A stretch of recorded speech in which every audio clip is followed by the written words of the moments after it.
So, we know for sure that Manchester United are going to sign a striker in the summer with Kane, Benjamin Sesko, Goncalo Ramos, Victor Osimhen, Vlahovic, all strikers that have been heavily linked to Manchester United. But what striker will that be? Well, emerging reports coming out suggesting that potentially Goncalo Ramos could be the most realistic one, with the player interested in joining United. Fabrizio Romano confirming United have scouted the player, and with Victor Osimhen's price tag and Tottenham difficult to deal with, that would mean Goncalo Ramos could be the next United striker. We'll dive into the news on Goncalo Ramos because there's also an update on Vlahovic saying that Manchester United are leading the race to sign Vlahovic. So we're going to dive right into the transfer news, and then we're going to talk about the Manchester United lineup versus Southampton tomorrow, who I expect to see play, who do I think will play, who would I play, etc. But before I dive into the video, before I dive into the news, Bournemouth,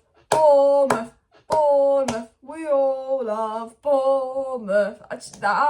Liverpool losing to Bournemouth made my day. I'll be honest with you. We beat United 7-0. Where's your trophy for beating United 7-0? Do you know the best thing about it was, and I was trying to say this in my match reaction, even though I was pissed, I was saying Liverpool beating Man United doesn't mean Liverpool are back. Liverpool didn't beat Man United 7-0 because Liverpool were exceptionally good. Liverpool beat Man United 7-0 because Manchester United were exceptionally shit. They beat us 7-0 because we were awful. It wasn't because they were good. Like, they were good, but they weren't amazing. It was that we were just absolutely dreadful and we just let them beat us 7-0. And all these Liverpool fans going, we're back, Liverpool are back, 7-0. Where's your trophy for 7-0? Because as things stand, we're still 7 points ahead of you with a game in hand. Obviously, we've got to go ahead and beat Southampton, and if we don't, I won't be happy. But it's just nice to see those Liverpool fans humbled again, just realising that actually, you know what, you might beat United, but you're not back. You're not back. You're not, I think the best thing about it was they thought because they beat United 7-0, they were back. They literally, by the way Liverpool fans were talking, it was like United's season's going to go shit now and United are going to lose and that Liverpool are back. And all of a sudden, this 7-0 win Liverpool had over United all of a sudden made them a better team than United this season. It was a fluke result, it was a flip result, and it was a fluke result. I'm sorry. Yes, you deserve to beat us. Yes, you deserve the 3 points. But another day, Liverpool would have won that game 3-4-1 when you actually look at the chances. An XG of 2.6. We had a higher XG when we beat Betis 4-1. Liverpool had 7 shots on target. They all went, in the goal. Every attack went in the goal because we were shit. Like, they might have beaten us, but let's be honest. I hope that Gary Neville sits on Sky Sports tomorrow with a cherry Coke and rubs the cherries in, because I tell you what, there's your trophy for beating United 7-0, but you still can't beat bottom of the league Bournemouth. Which, anyway, enough of me rambling. I want to get into the Southampton lineup. I want to get into the Vlahovic and Goncalo Ramos news. Before I get into news, let me know what striker you'd like down below. My first choice is Osimhen. My second choice is probably Kane, and my third choice is probably Goncalo Ramos. And fourth choice, probably Vlahovic. But I think actually, in terms of value for money, age, and what they might bring, I think Goncalo Ramos could potentially be the best option. And before I get into Goncalo Ramos news, I really want to highlight this guy because I think he's an absolutely brilliant player. He's 21 or 22. Obviously, seeing it in that hat-trick at the World Cup. But trust me, before the World Cup, he was fantastic with Benfica. He's been fantastic this season with Benfica. I think he's got 7 goals in the Champions League. But what I love about Goncalo Ramos, it's just the fact that he's so much more than goals. Like, before I even get to news, this guy can get assists, he can pass, he can link up play. You know how Ronaldo kind of didn't do anything, but at least he could score goals? And then Weghorst does everything else, but can't score the goals, if you get what I mean. Like, Goncalo Ramos is the kind of striker that can seem to do a bit of everything, and I think he would be really good in Ten Hag's system. And I do think if Goncalo Ramos is going for around 70 million, and Osimhen's 150, and Kane with 1 year left on his contract at 30 is looking at 100 million, I do think Goncalo Ramos could be the one. And he was the one that we looked to sign in January. And although I think Ten Hag's number 1 target is Kane because he's Premier League proven, I think Kane will generally depend on the price and obviously Daniel Levy and how they're going to deal with that. I actually think Victor Osimhen, he wants a Premier League move, and it depends if we get Qatar or not. We will not be able to afford Victor Osimhen if the Glazers stay, which could open up Goncalo Ramos as the most realistic option. And what was said on Goncalo Ramos from Fabrizio Romano, Laurie Whitwell, etc., I'm going to get into that. It was first of all said today that Goncalo Ramos, who's linked with United, is actually unhappy at Benfica, and he's irritated that he was promised a new contract that wasn't fulfilled yet.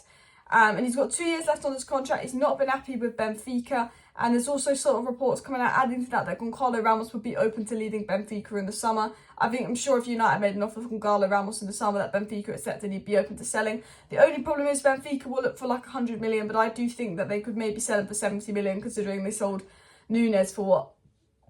That kind of money. And it's mad to think that every summer Benfica just get a big striker and they can sell them. Goncalo Ramos, Núñez, João Felix. I don't know what Benfica do, but they're very good. at their business.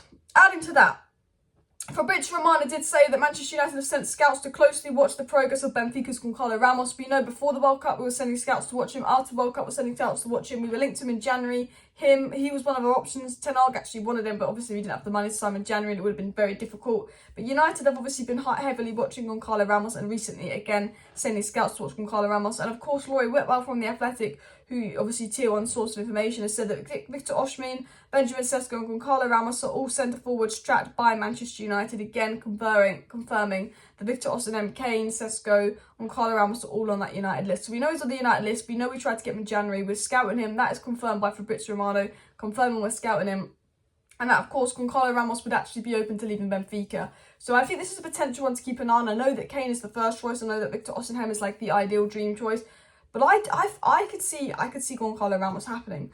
Now, I do want to get into news on Vlahovic as well. This isn't the most reliable source, but I do think, again, Vlahovic is someone to keep an eye on because I think because he's not been brilliant at Juventus this season, he could be cheaper because of the Juventus financial situations, points deduction, all of that as well, not getting top 4 potentially. That could put United in a much better position to get Vlahovic, who almost went to the Premier League. Now, it was said by Italian sources that pressing of the Premier League bigwigs continue with United in the front row, without forgetting Real Madrid for Vlahovic. So basically saying that United kind of in the front row here out of the Premier League teams for Vlahovic. It was said, but watch out for Bayern Munich with Vlahovic remaining on the Bavarian shopping list together with Kane and Goncalo Ramos. We've got to watch out for Bayern Munich because not only do Man United need a big striker, Chelsea want a big striker, Bayern Munich want a big striker. There's going to be a lot of people in the striker market because there's a lot of big teams that need a striker and not many big teams that have a striker, and there's a shortage in the striker market. It was said that Juventus still remain hope that Vlahovic will come good and stay in Turin for the foreseeable future, or at least ensure the club make a decent profit off his sale. As of now, reports indicate they're looking to spend 60 to 70 million on the striker, and I do think Vlahovic could be at a reduced price because of what's going on at not Barcelona, but what's going on at Juventus. And I do think that Osimhen, Vlahovic, Goncalo Ramos, all the big teams are looking at them, same with Kane, and I think, again, a lot of this comes down to new owners. United might be left with whoever's left, because we might be slow in the market at getting the strikers. We have the Glazers in charge. We might have a really good striker in Osimhen because we've got Qatar in. I think that, Ten Hag's number 1 choice seems to be Kane, but I think once we get new owners in, we'll really know what striker we're going for. But I'll be honest, I have a feeling we're going to end up with Goncalo Ramos, and I think that'll be a good thing. I think Daniel Levy will be difficult to deal with. I think Osimhen will be priced out of. I reckon Goncalo Ramos is the player we might end up with because we know that Ten Hag liked him and was scouting him in summer. But before I end the video, I want to talk about the Southampton game. I want to talk about my lineup for the Southampton game. So my lineup will involve David De Gea in goal. I'm going with Wan-Bissaka at right back because I think he's been a lot better than Delo recently. And obviously we've got a game in midweek against Real Betis with a 3-goal advantage. So I do think we can maybe go strong against Southampton and then potentially rest players versus Real Betis. I do think that Delo is better going forward, and versus Southampton we're going to want to break them down and score goals. So I would understand if Ten Hag picked Delo, but I think on form Wan-Bissaka deserves to play. I would still go with Varane and Lisandro Martinez. I know that Varane, we have to rest him every now and then, but I would still go with Varane and Lisandro Martinez. Left back, I would say I'd go for Malacia, but I do think that Luke Shaw is better suited for this game, and then we just play Malacia midweek. I think Luke Shaw, with his kind of the way he can drive up the pitch and put big good crosses, and I think Luke Shaw suits to the game. And midfield, of course, with Casemiro and Fred, because we've literally got no other options with Bruno in the 10. I want Bruno in the 10. I'm fed up of this Bruno left-right wing experiment. Bruno in the 10, Rashford on the left, potentially Anthony on the right, I think, and then obviously that Weghorst up top. But there's a part of me that would say, you know what, Ten Hag's been praising Pellistri a lot. Maybe we give Pellistri a go. I do think that Ten Hag will give Pellistri a go against Betis in the Champions League and not risk it versus Southampton. But there's also a part of me that thought when Anthony was playing on the left wing versus Real Betis, he was quite good. I'd almost want to see Anthony left wing, Sancho right wing, Rashford striker.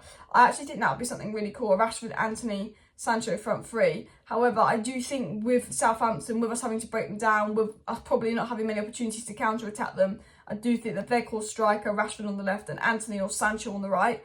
I'd like to see a bit more. Sancho would be the best option. I'd actually almost, because Anthony was good the other day, I don't think Ten Hag will drop him, but I'd actually almost myself have gone with Sancho over Anthony, so Sancho and Bruno can interlink and create into Weghorst, and then we've got Rashford making those runs because Rashford just can't stop scoring. Because I actually think that team would be best suited for the Southampton game, where you've got Sancho on the right, let Rashford on the left, Bruno in the 10 and Weghorst up top. I do think that would be the best route attack with Fred and Casemiro behind our strongest defence, because we could just kind of 1-2 and play well. And I think Southampton could be very defensive.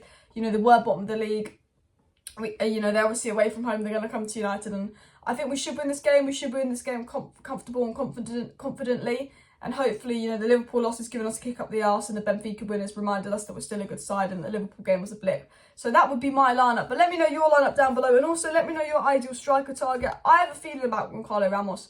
I was talking about this today with some friends. I have a feeling, I know it's Kane and Osimhen that seem to be the main two, but I have a feeling about Goncalo Ramos. So please do smash that like button. Of course, subscribe down below if you're new. Share the video. See it. Thank you for watching. See you next time. Bye.